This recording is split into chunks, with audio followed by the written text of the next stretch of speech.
at minefield clearance, we did a public confidence demonstration walk, and we didn't feel that that was particularly appropriate for this particular project. So we've decided to use the corral as the centre because it is an iconic point within the land release area. Just to explain the format, Guy Lucas is going to give you a little briefing about the land release project. I'll just give you a few notes that have been given to me by Joan Spruce about the history of the corral, and then I'm going to hand over to the Governor, who will say a few words and then formally cut the tape to give entrance into the corral. And at that point, I hope we can all have a bit of a party. You'll be able to relax and talk to the Zimbabweans who've done all the very hard work here.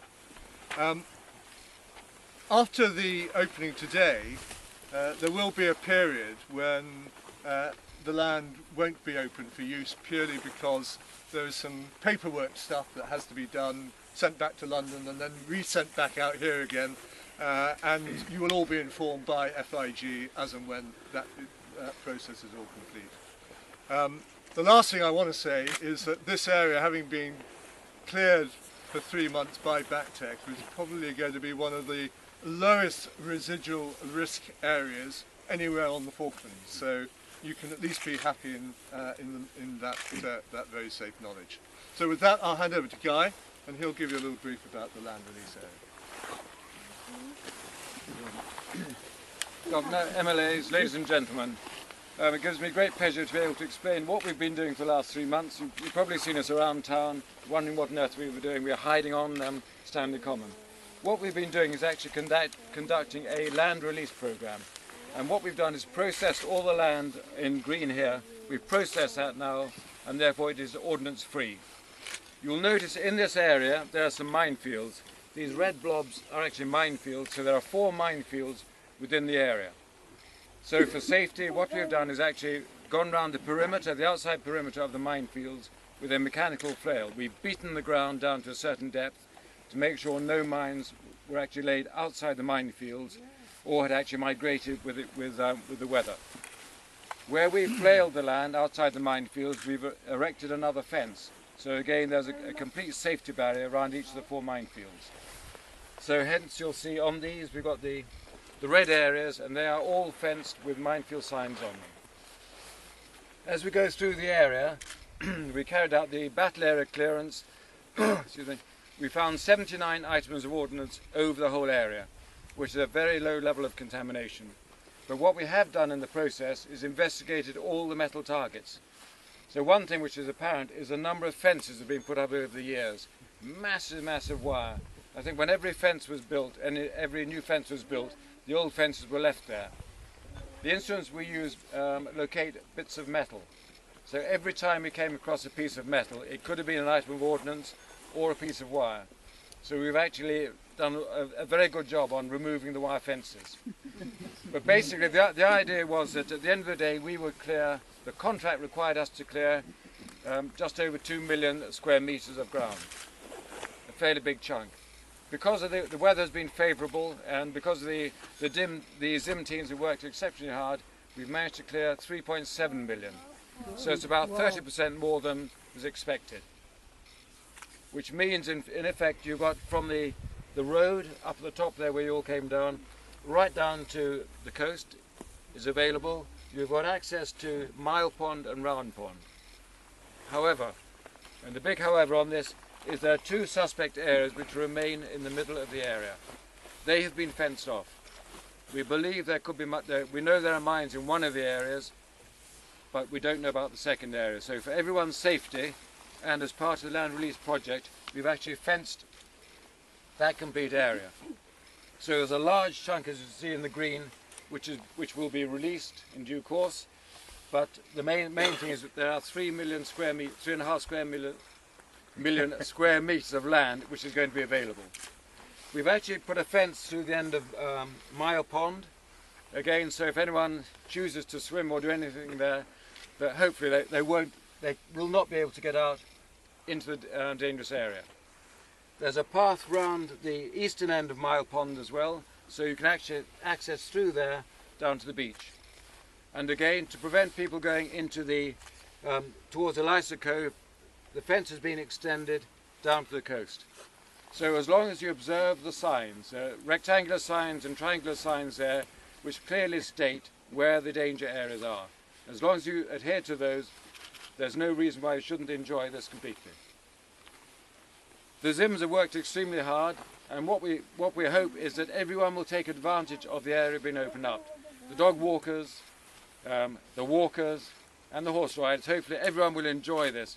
It is a tremendous area. When I was here in '82, this is when we fenced the area, and it is nice to be part of the process of opening up that area. So from all the Zims and myself, we thank you all for your support, encouragement and hospitality. Thank you.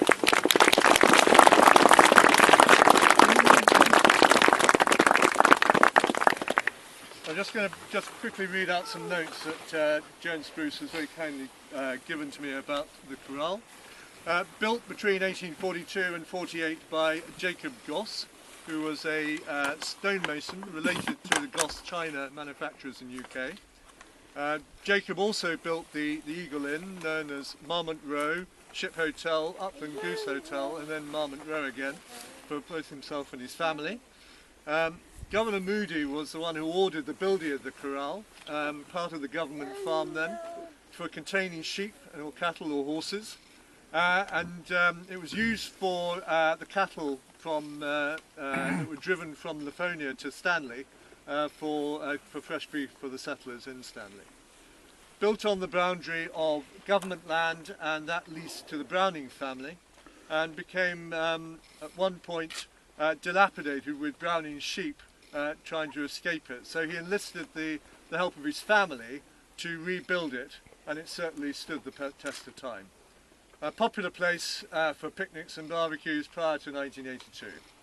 So with that, I'd now like to hand over to the Governor. Thank you very much, and good to see so many people here today.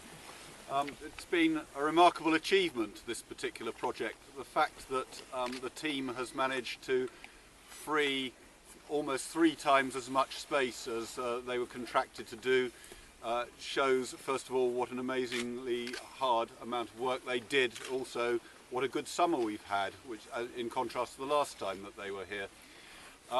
They've learnt some new important skills on their way, like swimming to clear Mile Pond.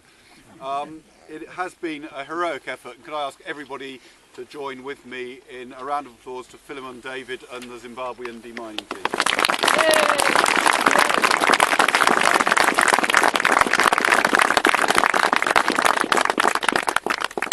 And can I just say a special word of thanks to Sharon Halford for energising the community to come to this event.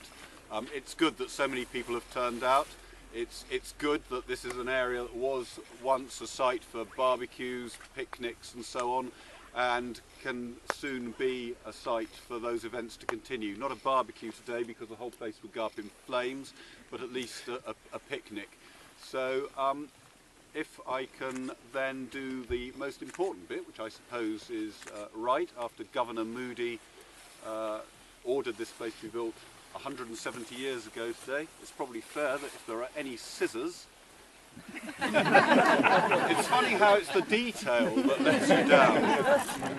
If there are no scissors, there's, come on, someone's got some scissors. So far I've got a tea knife. Any marks on a tea knife? And Swiss Army knife. Oh, some scissors. Thank you. Okay, with the customary organisational detail that has become the mark of my governorship, I will now. I'll get the other side. Okay. Hey, that's not nice. Let's go. Sorry. There's beer over there. Right, I now declare the corral.